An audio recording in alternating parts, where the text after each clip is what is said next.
A 12-hour time difference didn't stop the passion for exchanging ideas on Moody's downgrade between Chinese experts and two senior research fellows from the Peterson Institute for International Economics.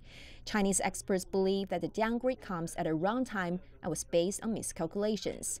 That's because most people believe China's worst economic period has already gone, and the government has controlled that in recent years. The agency also turned a blind eye on the advancement made in the country's reforms and efforts in tightening control on issuing government debt.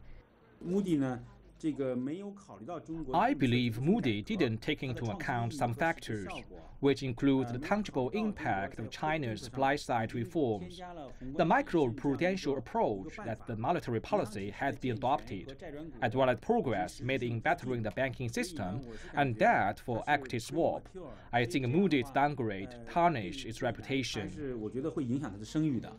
U.S. experts said despite the downgrade by one notch, the ratings of Chinese economy is still quite high, and the impact will be limited as the country's fundamentals remain stable.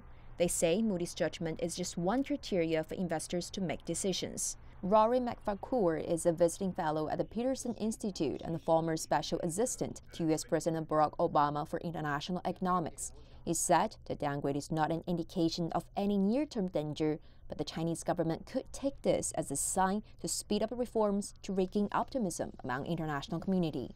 If these reforms are enacted now, and certainly after the Party Congress this fall, then I think all Western observers, including the ratings agencies, will be reassured and will have much more confidence that China's growth model that has been so successful over the last 35 years and had such a massive impact on incomes and standards of living in China that will continue, albeit at a somewhat slower but more sustainable rate.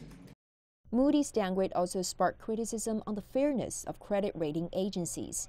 Data shows that the big three credit rating agencies, which are Standard & Poor's, Moody's, and Fitch, dominate 95% of the ratings business across the world. Even though nearly a decade after the financial crisis broke out, they are still widely criticized for failing to warn investors of the U.S. mortgage-backed securities, which triggered the crisis, and even benefited by not pointing out the deficiencies. Therefore, there are increasing voices calling for a reshaping of the global rating system and letting the voice of emerging economies be heard. I think we should co-build a new system for international rating, especially on the rise of the Belt and Road Initiative. We have to prioritize this agenda. If not, the initiative will be challenged as well. The Chinese economy is undergoing major changes, and this will inevitably bring new challenges. However, the Chinese officials and experts say that the Moody's should not exaggerate those difficulties, but should take into account the positive impacts of the ongoing reforms that will help to boost the Chinese economy. Zhou Yun, CGTN, Beijing.